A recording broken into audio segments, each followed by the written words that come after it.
పదా అని కదిలేలా ఇదేమి చిత్రం బోయమ్మ అనంతమైన అనేక ప్రశ్నల జవాబు నీవమ్మా నిశీధి చాటున నిగూఢ మర్మం కనేటి నేత్రం నీదమ్మా జనాల కోసం నీ జన్మ వసంతకాల పూషోదయాలకు ప్రతీక నీవమ్మా అలిసిన మనసును లాలించి కలియుగ కర్మలు దాటించి కనులకు వెలుగును చూపించే ప్రేమ నీదమ్మా విలయపు ఉనికిని వివరించే ప్రణవ పునాదం నీ పాదం పడమట దిక్కున ప్రభవించే ప్రేమ నీదమ్మా వనాలు అన్ని ఎడారి వడికే పదా పదా అని కదిలేలా ఇదేమి చిత్రం భోయమ్మ అనంతమైన అనేక ప్రశ్నల జవాబు నీవమ్మా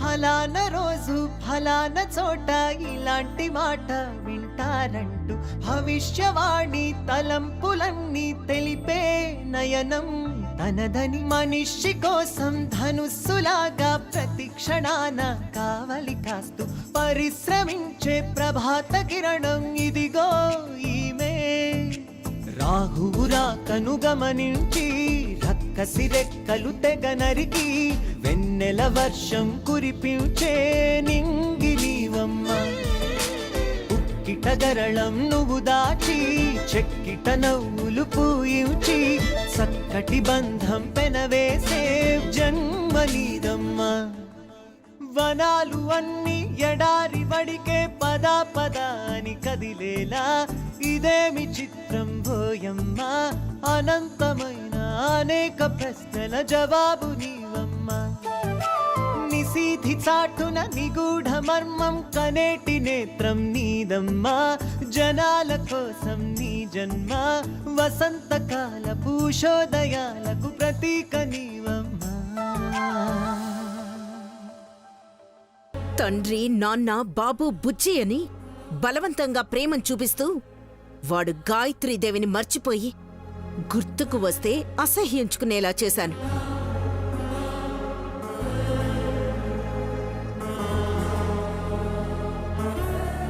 వాడి కోసం నేను ప్రాణమిస్తున్నట్టు నటించాను. ఎక్కడికి వెళ్ళాలో ఏంటో, అక్కడ ఏ దేవత నాకు అంటపడుతుందో మరి.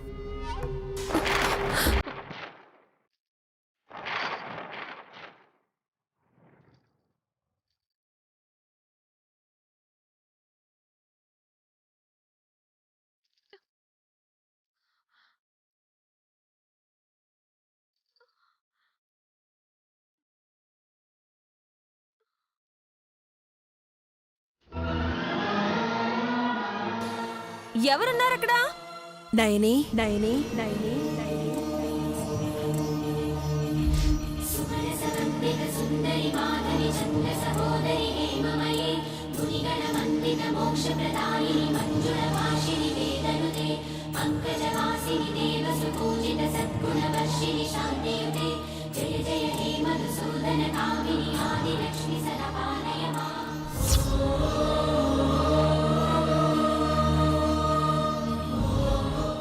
భయపడ్డావా? అయ్యో, నాకెందుకు భయం? సాక్షాత్తు అమ్మవారిలానే కనిపిస్తున్నారు. ఆ బొట్టు, అన్నేసి గాజులు నిండు ముత్తైదువులా ఉన్నారు. ఎవరమ్మా మీరు? మీ పేరు? పూర్తి పేరెందుకులే కాని దేవి అంటారు మావారు. దేవమ్మగారు, ఈ ఊళ్ళో మిమ్మల్ని ఎప్పుడు చూసినట్టు లేదే. అప్పుడు నువ్వు పుట్టనే లేదు. అలాగా? అయితే మీరు వెళ్ళిపోయి చాలా ఏళ్ళయ్యాయి. అవును, మళ్ళీ ఇప్పుడొచ్చాను. నీ బాధం చూసి పలకరిద్దామనుకున్నాను నయని. నా పేరు మీకెలా తెలుసు దేవమ్మ గారు? నువ్వు అమ్మవారి అంశవని, ఆ తల్లి కరుణా కటాక్షాలు నీకున్నాయని మీ తాతగారు నిన్ను పేరు పెట్టి పిలుస్తున్నప్పుడు నేను విన్నాను. భలేవారే. అయితే ఈ చుట్టుపక్కలే ఉన్నారు కానీ కనపడలేదన్నమాట. నేను కనపడను. హ, అదేలే, నేను చూస్తేగా నా వల్ల అందరికీ కష్టాలని కళ్ళల్లో నీళ్లు తెచ్చుకుని ఉంటాను. అప్పుడు మీరు పక్కనే వెళ్ళినా గమనించి ఉండను. ఇప్పుడు చూసానుగా, ఎప్పుడైనా గుర్తుపట్టేస్తాను. అయినా నేను ఈ ఊరొదిలి వెళ్ళిపోతే మీరెలా కనిపిస్తారు? నా పిచ్చిగాని. కనిపిస్తాలేనైని, నీకోసం రానాయే. హ? కానీ నా వాళ్ళైతే నా కోసం రాకూడదు.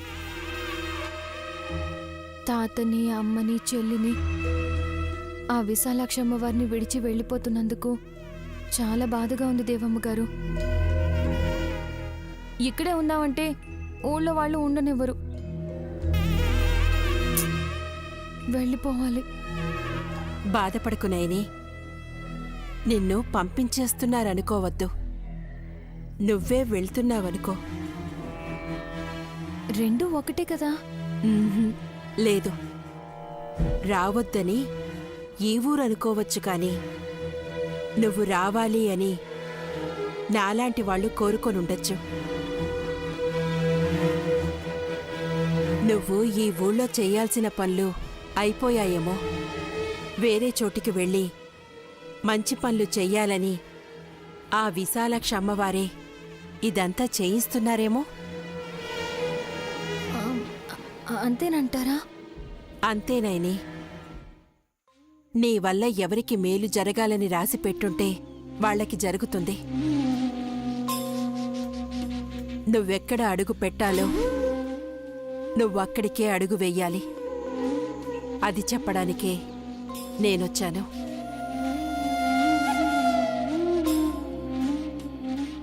చెప్పాను కదా, నిజంగా మీరు దేవతలా వచ్చారు. మీ మాటలు విన్నాక కొంచెం ధైర్యం వచ్చింది. నేను వెళ్ళిపోతే అందరూ ఆనందంగా ఉంటారు. నాకే ఆ అమ్మవారు తోడుగా ఉంటారు. అప్పుడప్పుడు మీరు కూడా వస్తానన్నారు కదా, నేనైతే మాట తప్పను, మీరు కూడా తప్పరు కదా.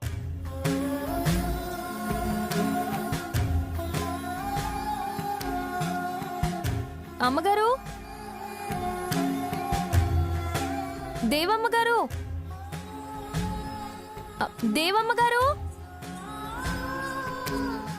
లేరేంటి? దేవమ్మగారు, నేను ఎక్కువ మాట్లాడేశానని వెళ్ళిపోయారో ఏమో.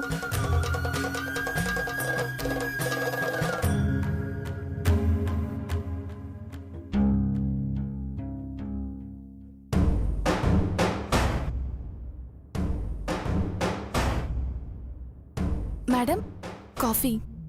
ఇప్పుడొద్దు, వెళ్ళు. Okay madam. ఆ మత్తులాడి అహల్య రెచ్చగొట్టుకుపోయింటే విశాల ఆఫీస్కి వెళ్ళేవాడే కాదు. తిలోత్తమకి కళ్ళ కనిపించాక గాయత్రక్క అట్నుంచటు నా దగ్గరకు వచ్చింది.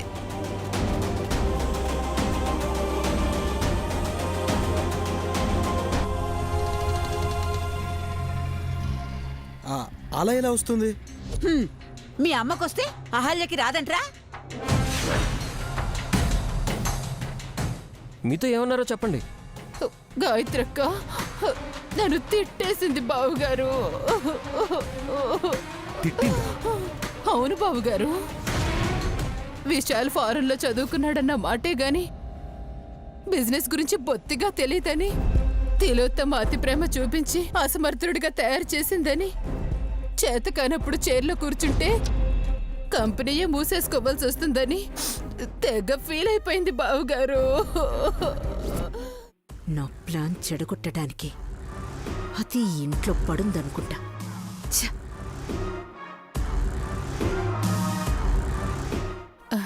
తిలోత్తమా,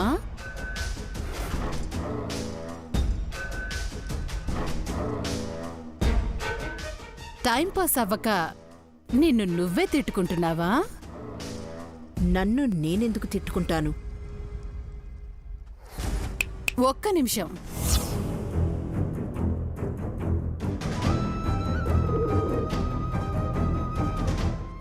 గాయత్రక్క కల్లోకొచ్చిందని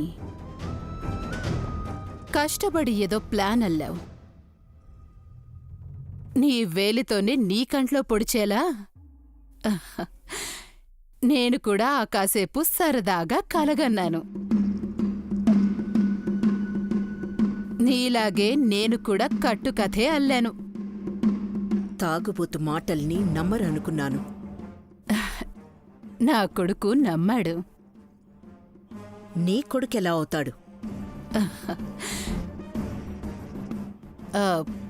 పోనీ నువ్వు మనస్సాక్షిగా నా కొడుకను ఒప్పుకుంటావా? నీకు పాడు బుర్రైతే ఉంది కాని మంచి మనసైతే లేదులే. ఈ బుర్రే నువ్వు గిర్రున తిరిగి పడిపోయేలా చేస్తుంది చూడు. నీ కడుపున పుట్టకపోయినా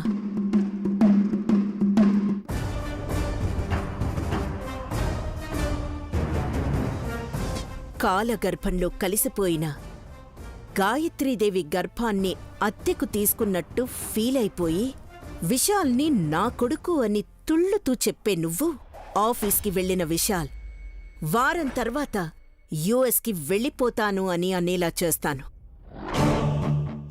ఇట్స్ మై ఛాలెంజ్.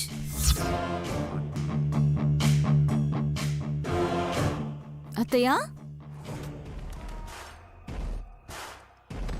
మీరు ఛాలెంజ్ చేశారా? అయితే ఓడిపోతారు. ఎందుకో చెప్పనా? అరిచే కుక్క కరవదంట. హాసిని, నేను సామెత చెప్పాను.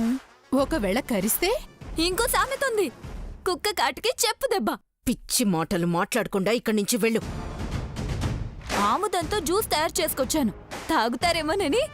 విసిగించకు, వెళ్ళు. సరే, మంచి జ్యూస్ మిస్ అయిపోయారు. తింగరిది. మనసులో ఏ కల్ముషం లేని వాళ్ళు నీ కంటికి అలాగే కనిపిస్తారులే. శపథమేదో చేసావు కదా, అది చూస్తాను. వారం గడవడం ఎంతసేపు? ఛీ!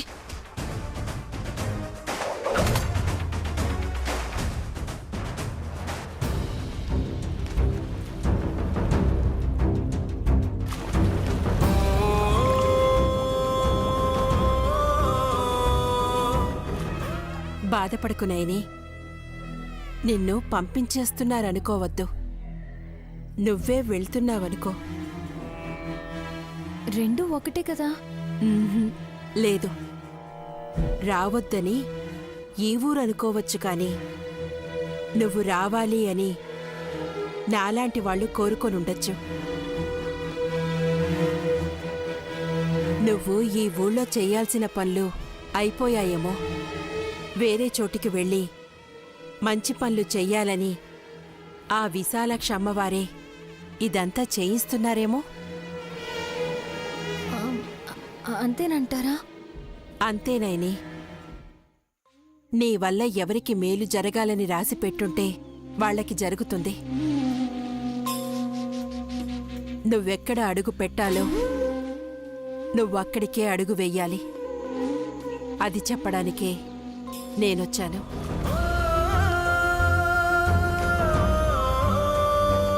బాధపడుతూ కూర్చుంటే లాభం లేదు. పొద్దున్నే ఊరదలు వెళ్ళిపోవాలి.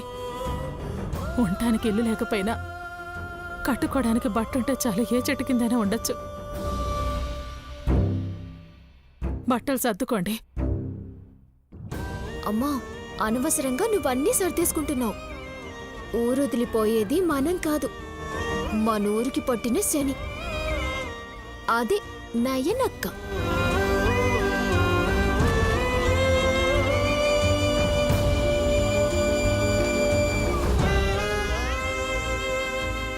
అక్క, అమ్మ చెప్పింది వినపడింది కదా? రేపొద్దున్నే అందరం ఊరొదిలి వెళ్ళిపోతున్నావంట. ఏ వినపడలేదా? వినపడింది చెల్లి, సర్దేసుకుంటాను.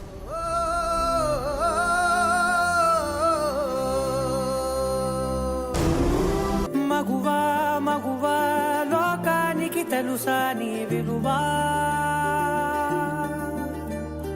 మగువా మగువా నీ సహనానికి సరిహద్దులు కలవా అటు ఇటు అన్నింటా నువ్వే జగమంతా పరుగులు తీస్తావు ఇంట బయట అలుపని రవ్వంతా అననే అనవంట వెలుగులు పూస్తావు వెళ్ళేదారంతా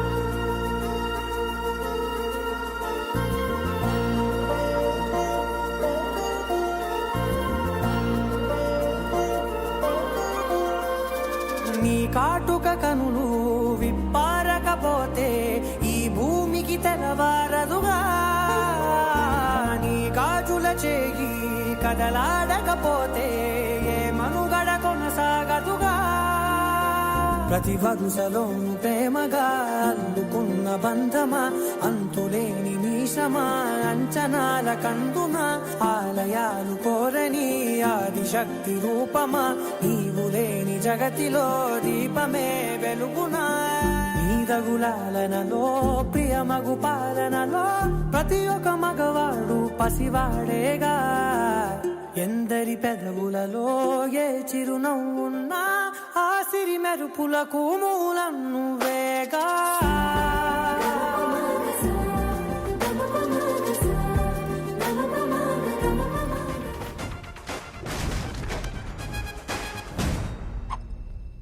ఏంటమ్మా ఆవిడతో ఏదో మాట్లాడుతున్నావు? విశాల్ ఆఫీస్కి వెళ్ళాడని మురిసిపోతోంది. అడుగు పెట్టగానే బొక్కేలు, అరగంటలో కేక్ కటింగ్లు, హడావిడి. అదంతా చూశాక పరశుమామ కాసేపు ఒంటరిగా వదిలే అల్లుడు అని ఎక్కడికో వెళ్ళిపోయాడమ్మా. మామ్, వాడిని అమెరికా పంపించకుంటే రోజు మనం డ్యూటీకి వెళ్లాల్సి ఉంటుంది. ఆయన గారి పిఏగా, డ్రైవర్గా. కళ్ళలో కూడా అలా జరగనివ్వను. నువ్వేం చేస్తావో చెప్తే గానీ మాకు రిలీఫ్గా ఉండదమ్మా. మాస్టర్ ప్లాన్ లీక్ చేయకపోయినా పర్వాలేదు, వాడు ఇండియాలో ఉండకుండా వెళ్ళిపోతే చాలు. ఏదో జరుగుతోందమ్మా. కేక్ తినిపించాక మీ ఆయన ఎక్కడికో వెళ్ళాడు. విషయాలు కూడా పనుందని హడావిడి చేశాడు. తండ్రి కొడుకులిద్దరూ సంథింగ్ చేస్తున్నారని డౌట్ కొడుతుందమ్మా. మనం జాగ్రత్త పడకపోతే దెబ్బ పడుతుందమ్మా. ఏం చేయాలనుకున్నా సరే విశాల్కి 1 వీక్ టైం ఉంది. ఆ తర్వాత అమెరికాలోనే ఉండిపోతాడు. ఇదే ఫైనల్. ఇప్పుడు రిలాక్స్డ్గా ఉండొచ్చు, ఏమైనా తాగొచ్చు. హే విక్రాంత్, షిట్. ఏంటమ్మా? ఇది హాసిని చేసింది. ఇందాకే నాకు తెచ్చిచ్చింది. అబ్బా,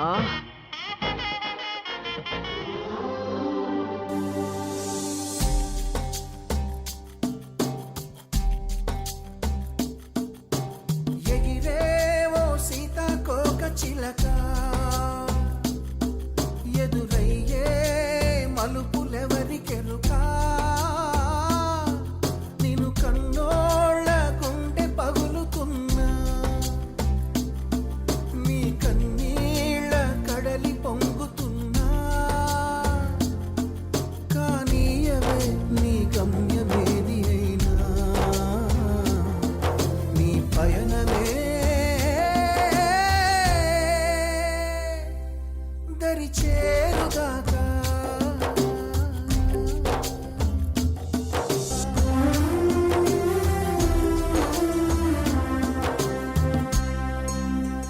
నైని, అమ్మా నైని. అబ్బా, ఇప్పుడు కూడా ముగ్గేస్తూ కూర్చోవాలా? పక్కన పెట్టు, ముందులే. ఏంటమ్మా సంతోషంగా ఉన్నావు? సంతకెళ్ళిందిగా. అవును, నైనీకి చీర కూడా తెచ్చాను. పట్టుకో.